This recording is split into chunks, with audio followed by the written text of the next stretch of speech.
नमस्कार स्टूडेंट्स।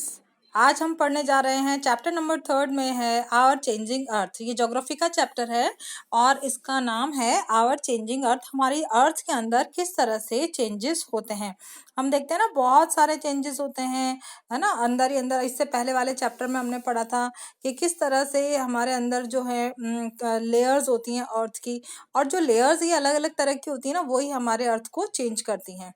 तो ये कैसे चेंजेस आते हैं, इसको थोड़ा सा इंट्रोडक्शन आज हम इसमें देखते हैं। A major earthquake shook a part of earth causing major destruction। जो अर्थक्वेक होते हैं ना, वो सबसे ज्यादा अर्थ को चेंज करते हैं। डिस्ट्रक्शन जो अर्थ के अंदर होता है वो सबसे ज्यादा होता है अर्थक्वेक के द्वारा।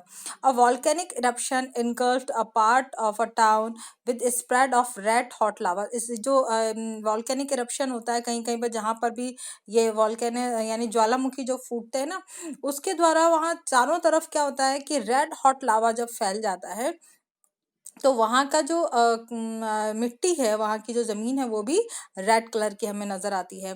The killers waves of tsunami. अब जो ये सुनामी है, सुनामी के बारे में भी आपने पढ़ा होगा। तो ये सुनामी इतनी तेज इसकी जो वेव्स आती हैं, जो इसकी लहरें इतनी तेज उठती हैं, submerged and wiped off some coastal area, कि क्या करती हैं, आसपास के जो कोस्टल एरिया उसको सबको अपने साथ ले जाती हैं या साफ कर देती हैं, है ना। तो ये इस तरह से जो ये बड़े चेंजेस आते हैं, जैसे वॉल्केनोज आते हैं या सुनामी जैसी आते हैं, तो ये इनके कारण अर्थ के अंदर बहुत ज्यादा चेंजेस होते हैं। वहाँ के आसपास की जो छोटी छोटी बस्तियां थी सुनामी के कारण वो सारी खत्म हो गई, सबमर्ज हो गई थी, है ना। You have must read in newspaper or seen on the television about nature's fury. These are sudden changes that occur on the earth's surface. अब न्यूज़पेपर और इसके अंदर हम नेचर ने किस तरह से अपना रूप दिखाया है, तो वो सब चीज़ें हम इसके अंदर पढ़ते रहते हैं। और अचानक किस तरह के चेंजेस आते हैं जो कि हमारी अर्थ के ऊपर आते हैं। These are due to sudden movements of origin within the earth originate. ये कुछ ऐसे होते हैं जो कि कहाँ से निकलते हैं, अर्थ से ही निकलते हैं, अर्थ के अंदर ही इनका ओरिजिन होता है। Okay. On the other hand, the long geological history of the earth shows that mountains and plateaus are rising, plains are being built up, and sea floor is spreading. अब क्या होता है, अर्थ की हिस्ट्री के अंदर बहुत सारे चेंजेस होते हैं, कई सारे, जहाँ पर बहुत हजारों साल पहले जहाँ माउंटेन्स थे वहां पर हो सकता है कि सागर हो। जैसे अभी हमने देखे जहाँ हिमालय पर्वत श्रेणियां है ना, तो वहां पर पहले क्या था, टेथिस नामक सागर हुआ करता था, बहुत बड़ा ओशियन हुआ करता था।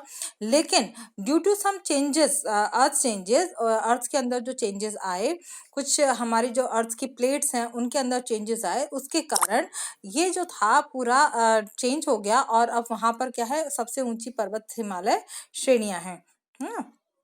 तो इस तरह से चेंजेस इसके अंदर होते हैं। As a result different landforms are being formed.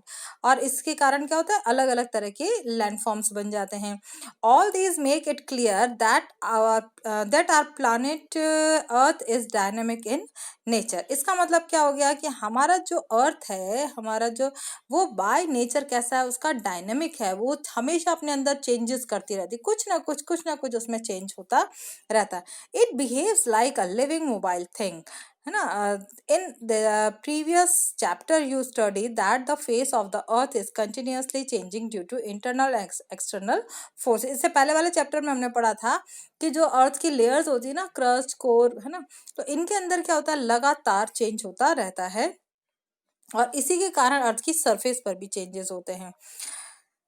Millions of years of geological change has modeled the present face of the earth as we see today। तो ये बहुत, जो आज हमारी अर्थ हमें नजर आ रही है, जिस तरह के हमने कन्वर्ट इसको हम देख रहे हैं, इसका रूप देख रहे हैं, आज आप लोग जो देख रहे हो, ये हजारों करोड़ों साल के जो चेंजेस हुए हैं, धीरे धीरे इनमें चेंजेस होते चले गए। और कई सारी जो रिवर्स थी उनका डायरेक्शन चेंज हो गया, है ना। तो ये सब चीजें क्या हो गई, और जहां पर रिवर होती है वहां पर ज्यादा ग्रीनरी होती है, फर्टाइल वहां की लैंड होती है। तो ये सब क्या होता चलेगा, अर्थ के चेंजेस के कारण ये सारे चेंजेस होते चले जाते हैं। Even now as you are reading this chapter, some changes are taking place in some part of the earth, so there is continuous evolution of the earth landforms on the earth. The evolution of landforms has been taking place due to two types of forces. अब जो अर्थ के अंदर जो evolution होते हैं, जो changes आते हैं, वो किसके कारण आते हैं? टू टाइप्स ऑफ फोर्सेस अर्थ के अंदर लगते हैं। फर्स्ट है इंडोजेनिक फोर्सेस एंड सेकंड है एक्सोजेनिक फोर्सेस। तो ये जो इंडो का मतलब क्या होता है? What is the meaning of Indo? It's meaning is inside, यानी अर्थ के अंदर से जो हो रहे हैं ना फोर्सेस। और एक्सो का मतलब होता है आउटसाइड, और जेनिक का मतलब है ओरिजिन। जो इंडोजेनिक है चाहे एक्सोजेनिक है, यानी चाहे अंदर से फोर्स लग रहा है चाहे बाहर से लग रहा है, बोथ आर ओरिजिनेटेड, यानी ये दोनों अपने आप, हमें कोई फोर्स नहीं लगाना पड़ता, ये सब नेचर अपने आप इनका फोर्स लगाती है।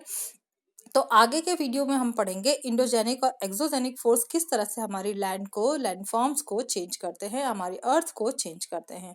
ओके स्टूडेंट्स, आज के इस वीडियो में इतना ही। Thank you and have a nice day.